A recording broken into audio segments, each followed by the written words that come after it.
안녕하세요. 결혼한 지 3달 만에 파토난 30대 여성이에요. 저도 제가 어쩌다 이렇게 사연까지 쓰게 된 건지 모르겠네요. 어머님 말씀이라면 꼼짝도 못하는 등신 같은 남편 때문인지 아니면 제가 정말 어머님을 무시하는 못된 며느리라 그런 건지. 하긴 어느 쪽이면 어떻습니까? 둘 다 이제 더는 볼 일이 없는걸요. 남편과는 친구의 소개로 만났는데 당시 남편은 연애 경험이 전혀 없다고 들었습니다. 저 역시 대학교 학부 시절에 딱 한 번, 그것도 한 달도 안 되는 짧은 연애를 했던 걸 제외하면 제대로 된 연애는 해본 적이 없었지요. 그러다 우연히 하게 된 소개팅이었어요. 비슷한 사정 덕분인지 의외로 남편과는 첫 만남부터 대화가 잘 통했습니다. 이후로 얼마 지나지 않아 진지한 사이로 발전했고 연인으로서 1년이란 시간을 함께했고요. 어느 다른 연인들처럼 서로 다투고 토라지는 일도 한 번 없었을 만큼 안정적인 만남을 이어갔어요. 그래서인지 남편이 결혼하자고 프로포즈를 해왔을 때 크게 고민하지 않고 그러자 했습니다. 솔직히 제 인생에서 남편보다 더 좋은 남자를 만날 수 있을 거란 생각이 안 들었으니까요. 하지만 신혼여행에서 돌아오고 얼마 지나지 않아서부터 남편과 제 사이에는 끊임없이 불화가 이어졌지요. 그리고 그 원인은 다름 아닌 어머님 때문이었습니다. 하긴 돌이켜 생각해보면 박수도 양손이 맞아야 소리가 난다고 어머님뿐만 아니라 그런 어머님을 어쩌지 못하는 마마보이 남편이 더 큰 문제였네요. 사귈 때부터 남편은 말끝마다 어머님이 어쩌고 저쩌고 저쩌고 어쩌고 어머님 타령을 어지간히 해대기는 했어요. 하지만 저는 요즘의 딸처럼 살가운 아들들이 많다더니 내 남편도 그런 아들인가 보다. 그렇게 좋게만 생각했지 솔직히 마마보이라고는 생각하지 못했어요. 말이 나와서 말인데 아버님은 남편이 어렸을 때 병으로 세상을 떠나셨고 이후로 어머님 혼자 온갖 굳은 일을 해가며 남편을 키우셨다고 들었거든요. 그래서 다른 모자지간보다 조금 더 애틋한가 보다. 그 정도로만 생각했지요. 마마보이 남편 때문에 마음고생한 일을 전부 다 늘어벌리자면 끝도 없게 생겼으니 결정적인 사건만 이야기해볼게요. 결혼 전 남편은 어머님과 단둘이 살고 있었고 저는 자취를 하고 있었어요. 친정은 경기권에 있었는데 출퇴근할 때마다 교통지옥에 제가 체력이 바닥나는 게 느껴져서 회사 근처로 독립을 했거든요.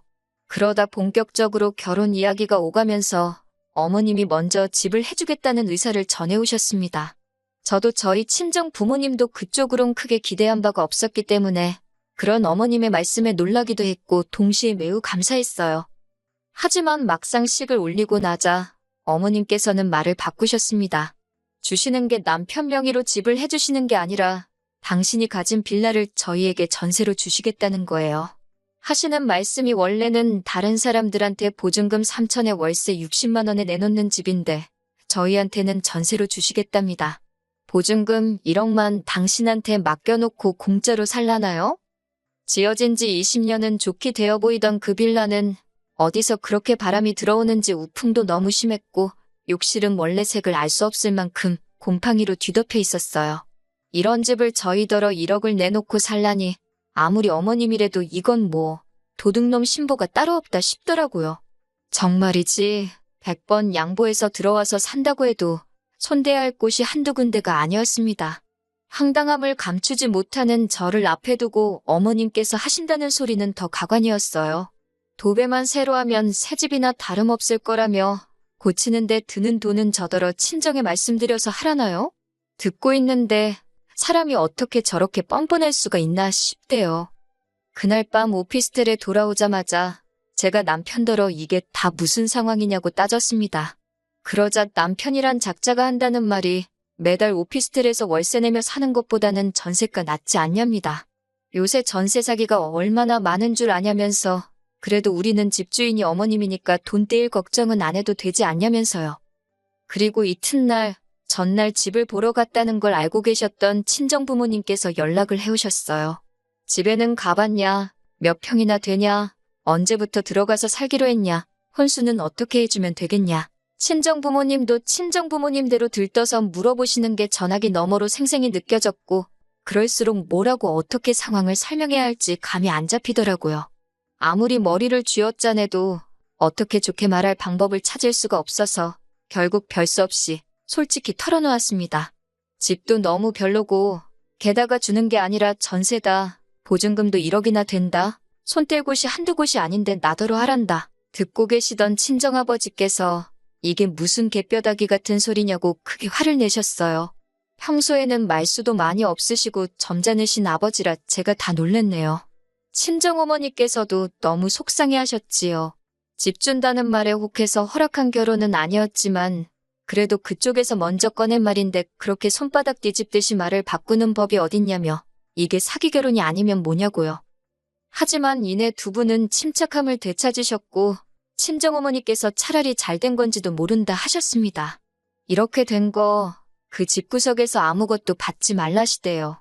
집 같지도 않은 데서 공짜로 살게 해줬다며 며느리 하나 들어온 거 얼마나 쥐잡듯이 잡을지 안 봐도 비디오라면서 이참에 저더러 시댁하고 선 딱 긋고 살랍니다. 그러면서 남편하고만 잘 살면 되는 거지. 시어머니가 뭐가 중요하냐면서. 솔직히 말해서 이미 친인척 다 불러서 시까지 올린 마당에 결혼을 무른다는 게 쉬운 일은 아니었으니 저나 친정부모님에게 선택지가 많지 않았네요. 그리고 곧이어 친정아버지께서 2억을 주셨습니다. 혹시나 해서 하는 말인데 그렇다고 저희 집이 돈을 몇 억씩 쌓아놓고 사는 집은 절대 아닙니다. 다만 근래에 들어 아버지가 하는 사업이 잘 되고 있기도 했고 아버지 말씀이 원래 저 시집 갈 때 뭐라도 하나 근사한 거 해주고 싶으셨대요. 그런데 어머님이 집을 해준다 하시니까 그럼 당신은 저희가 살다가 힘들어할 때가 있으면 그때 도와줘야겠다 생각하셨다고요. 그런데 이렇게 된 이상 그냥 집은 당신이 해주겠다 하시면서 목돈을 주신 거지요. 그렇게 아버지 돈 2억과 제가 가지고 있던 돈 몇 천을 합해 아파트를 사는 쪽으로 결정을 내렸습니다. 남편과 상의해봤자 어머님 기분이나 헤아리느라 바쁠 테니 그냥 남편에게도 제 결정을 통보하듯 전했어요. 남편과 제 입장이 바뀌었으니 제가 하려던 가정가구와 차 한 대를 남편더러 혼수로 해오라 했지요. 그리고 이 이야기는 아니나 다를까 바로 어머님 귀에 들어간 모양이 돼요. 어머님께서 아주 호통을 치시며 당장 시댁으로 내려오라고 연락을 해오셨거든요. 그렇게 며칠 뒤 시댁으로 향했습니다. 어머님께선 시애미가 오라는데 그날 밤이라도 내려와야지 주말이 다 돼서야 내려왔다며 시작부터 화를 내셨는데 제가 전업주부도 아니고 저도 직장을 다니는데 그게 뭐 제 마음대로 되나요? 그리고 이 마당에 무슨 좋은 일이라고 남편도 없이 혼자 시댁에 내려가겠어요. 어쩌다 보니 어머님과 남편은 소파에 앉고 저는 바닥에 앉아 있더라고요. 이것도 기분이 나쁜데 어머님께선 저를 내려다보시며 제가 마치 무슨 큰 잘못이라도 한 듯 저를 몰아세우기 시작하셨지요. 그렇다고 제가 진짜 무슨 대역죄를 진 것도 아니고 크게 제가 겁먹을 이유가 없었기 때문에 솔직한 제 생각을 전하는 데 집중했습니다. 집 상태가 너무 좋지 못하고 위치도 저나 남편 직장에서 멀기 때문에 여러 면에서 저희한테 이점이 하나도 없어서 들어가서 살기 싫다고요. 그러자 어머님께선 서울에서 월세 60이면 얼마나 싼지 아냐며 돈 무서운 줄 모른다고 저더러 자기 아들이 벌어오는 돈 어지간히 헤프게 쓰게 생겼답니다. 그 집에 들어와서 살고 싶어하는 사람들이 줄을 섰다 하시길래 그럼 그 사람들한테 세주시라 했어요. 그러자 어머님께선 그러면 이참에 당신도 지금 사는 집을 파시겠답니다. 그리고는 그 돈을 저희 아버지가 주신 돈에 보태시겠대요. 그래서 어디 한 30평대 아파트를 구해서 거기서 셋이 살잡니다. 어이가 없어서 어머님 지금 사는 이 집 팔면 얼마나 나오냐고 단도직입적으로 물었어요. 참고로 저희 어머님도 저희 부부한테 전세 주시려던 집하고 비슷한 수준의 집에서 살고 계셨습니다. 재개발 가능성도 일절 없는 집이지요. 게다가 제가 알기로는 몇 년 전 어머님이 운영하시는 가게가 힘들어지자 집을 담보로 대출도 받아 쓰셨다고 들었어요. 그래도 가게는 못 살려서 얼마 전 폐업하신 상황이었고요. 그런 걸 제가 뻔히 아는데 어머님 집을 팔고 합가라니 말도 안 되는 소리였지요. 그런데 남편이 옆에서 박수를 쳐대며 정말 좋은 생각이랍니다. 이참에 자기 어머니도 좋은 집에서 한번 모셔보고 싶다면서 장인어른한테 너무 감사하대요. 그러면서 어머님더러 어쩜 그렇게 머리가 잘 돌아가냐고 자기 엄마지만 정말 대박이라나 어쩐다나. 저는 어머님께 합가는 절대 안 한다고 했어요. 그리고 저도 식탁 의자 끌어다 앉았습니다. 아까부터 어머님이랑 남편이 소파에서 저를 내려보는 것도 짜증나고 눈에 들어오는 모든 게 꼴보기도 싫더라고요. 남편이 저더러 한다는 말이 2억 가지고 집을 사면 얼마나 좋은 집을 사겠냐입니다. 하지만 어머님까지 보태주시면 그래도 괜찮은 아파트 하나는 사지 않겠냐고. 남편 말대로 2억 가지고 아파트 사기 어렵지요. 그렇다고 어머님이 무슨 한 5억 10억씩 보태주실 것도 아니고 100번 양보해서 1억 주신다고 쳐도 그렇다고 1억이 작다는 건 절대 아닙니다만 1억 받고 합가라니 막말로 계산이 안 맞잖아요. 남편에게도 똑같이 말해줬습니다. 남편이 아주 벙찐 표정으로 저를 쳐다보길래 뭘 쳐다보냐고 쏘아붙이면서 말이에요. 그러자 어머님도 자기 뜻대로 안 되니 약이 올랐는지 저더러 당신이 어떻게 키운 아들인 줄 알고 그렇게 함부로 하냐며 악을 쓰대요. 순하게 생긴 게 마음에 들어 당신 딸이다 생각하고 잘해주려고 했다나 어쩐다나. 그런데 이제 보니 아주 그냥 못돼 처먹었다면서 당신이 사람을 한참 잘못 봤다고 말도 안 되는 억지를 쓰시더라고요. 그러더니 하는 말이 결혼할 때 혼수고 뭐고 하나도 안 해오지 않았냐면서 혼수 필요 없으니 돈이나 내놓고 나가랍니다. 아니 뭐 받은 게 있어야 혼수를 해올 거 아니냐고 저도 지지 않고 받아쳤어요.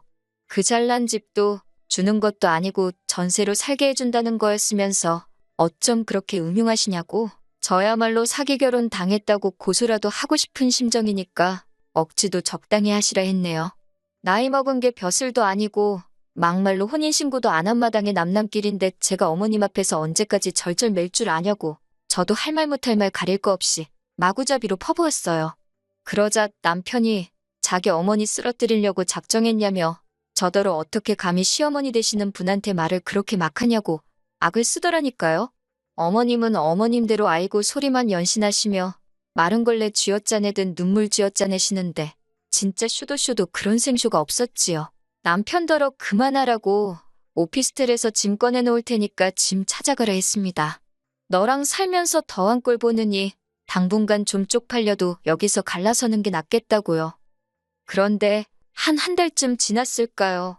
번호까지 바꾸고 친정에 들어가 살고 있었는데 남편이 어떻게 제 번호를 알아내서 연락을 해왔더군요. 자기 좀 살려달라면서 한다는 말이 어머님이 사시는 집이 경매로 넘어가게 생겼답니다. 대출을 안 갚아서요. 그러면서 저더러 돈 좀 빌려달래요. 이거 완전 또라이 아닌가요?